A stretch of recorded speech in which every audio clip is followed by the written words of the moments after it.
teman-teman, jumpa lagi bersama saya Minartina Felisasian dengan NIM 12021111101 dari mata kuliah Psikologi Pendidikan Profesor Pengampu, yaitu Bapak Hairul Usman. Jadi teman-teman, pada pembuatan video kali ini saya akan melakukan wawancara kepada masyarakat bagaimana pendapat mereka tentang belajar daring pada masa pandemi ini.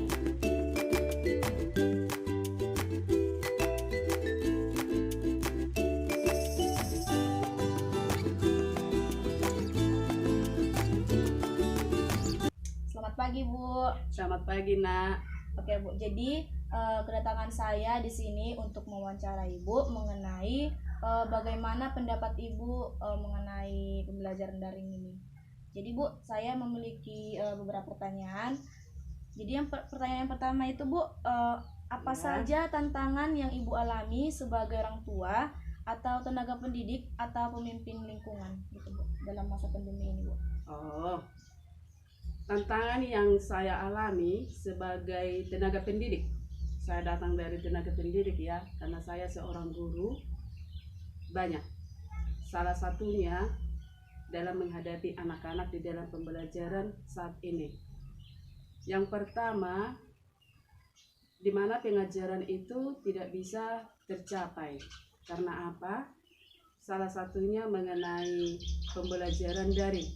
Karena di dalam pembelajaran daring ini diharuskan setiap anak harus memiliki handphone. Padahal kebanyakan orang tua dari anak didik saya banyak yang miskin atau tidak mampu. Jadi anak-anak yang tidak memiliki handphone, pendidikan itu tidak dapat terjangkau. Yang kedua, anak-anak banyak yang bertempat tinggal tidak ada sinyal, jauh di pedalaman. Nah, ini merupakan satu kendala yang sangat kuat di dalam pembelajaran daring. Anak yang tempat tinggalnya tidak terjangkau, kadang ya di dalam pemberian tugas mereka tidak dapat mencapainya. Itu salah satunya. Dan yang ketiga, tentang anak didik yang bodoh. Kalau di dalam pembelajaran daring, karena saya masuk mulai dari kelas 1 sampai kelas 6, bidang studi agama. Jadi banyak anak-anak yang belum tahu membaca. Karena di mana pembelajaran daring ini, guru tidak dapat langsung mengajari anak-anak, tetapi diperhadapkan kepada orang tua. Orang tua yang sibuk bekerja di sawah, kadang sudah capek, tidak ada waktunya untuk mengajari anak-anak. Khususnya bagi anak yang belum tahu membaca. Jadi kalau dilakukan pembelajaran daring, anak yang tidak tahu membaca ya tetap tidak bisa membaca. Itulah ada 3 diantaranya yang bisa saya dapat di dalam pembelajaran daring tersebut. Jadi itulah kendala-kendala yang paling kuat sebagai hambatan di dalam pembelajaran daring. Begitu, Nak. Jadi, Bu, inisiatif apa saja yang sudah Ibu lakukan untuk menjawab tantangan tersebut? Iya, ada juga inisiatif yang saya lakukan untuk membantu anak-anak yang tadi. Salah satunya saya memberikan waktu. Sedikit saya datang ke rumah untuk mengajari mereka. Apalagi anak-anak yang belum tahu membaca. Saya berikan waktu untuk mengajari mereka, dan juga bagi anak-anak yang tidak ada handphonenya. Saya ajari di rumah sendiri, saya jumpai door to door. Apa yang bisa saya capai di dalam 1 hari. Nah, itulah cara saya untuk menghadapi mereka, anak-anak yang tidak terjangkau dan juga anak-anak yang tidak ada handphone. Oke. Jadi, Bu, selama pandemi ini, Bu, apa perubahan yang paling terasa sebelum dan selama pandemi COVID ini? Sangat pesat. Perubahan yang paling terasa, ya. Perubahan yang paling terasa sebelumnya, di mana sebelum COVID kita itu bisa berhadapan langsung dengan anak-anak yang ketinggalan pelajaran bisa langsung diajari, yang tidak tahu membaca bisa langsung diajari, ada tugas PR bisa langsung kita periksa. Jadi ada anak-anak itu yang malas, langsung kita bina. Tapi di dalam pembelajaran daring ini apa yang bisa saya buat, ya? Karena mereka di rumah, kita di rumah kita sendiri. Jadi itulah perubahannya. Kita nggak bisa langsung berhadapan dengan anak-anak tersebut. Jadi, Bu, harapan Ibu setelah melalui pandemi ini apakah Ibu punya sesuatu yang direncanakan ke depannya gitu, Bu? Ya, harapan saya ya selalu saya berdoa sama Tuhan, COVID ini cepat berlalu. Supaya apa? Pembelajaran di sekolah bisa tercapai seperti yang kita inginkan. Anak-anak bisa kita ajari sebagaimana yang dimampukan oleh kurikulum kita sekarang harus bisa tercapai. Jadi apa yang kita harapkan, anak-anak semakin pintar dan bisa untuk menjadi modal mereka semakin hari. Karena di dalam COVID ini ya, anak-anak sekarang yang pintar pun sudah menjadi bodoh. Ya, yang dulunya mereka sebagai juara di kelas, sekarang kalau kita tanya mereka sudah lupa. Karena apa?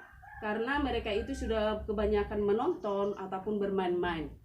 Karena ya bagaimana lah anak-anak didik apalagi SD ya, mereka itu lebih menyegani gurunya daripada orang tua. Jadi harapan kami ini cepatlah berlalu supaya kami bisa membina anak didik kami sesuai dengan harapan bangsa dan negara. Oke, Bu, jadi tadi kan Bu itu harapan Ibu selama pembelajaran daring ini. Jadi Bu, kalau harapan Ibu untuk orang tua para siswa terkait COVID ini apa saja, Bu?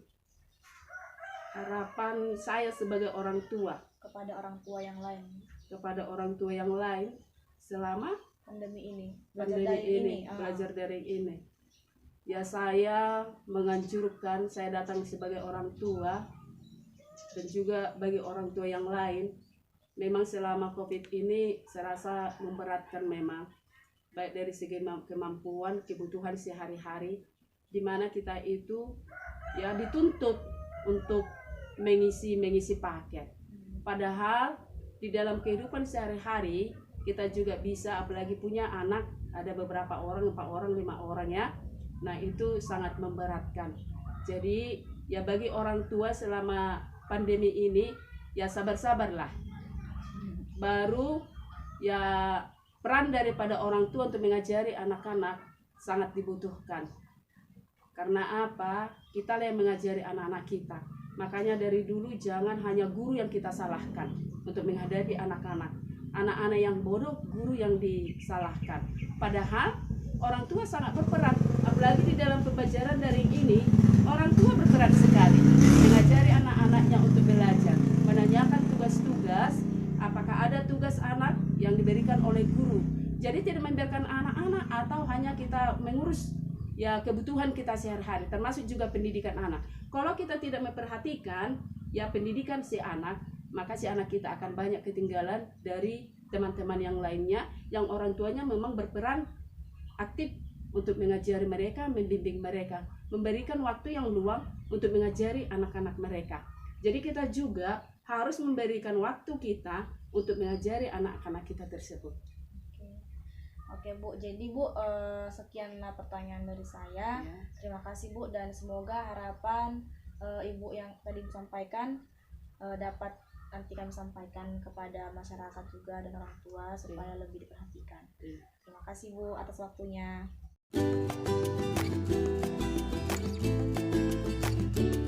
Baiklah teman-teman, sekian video dari saya mengenai pendapat masyarakat tentang belajar daring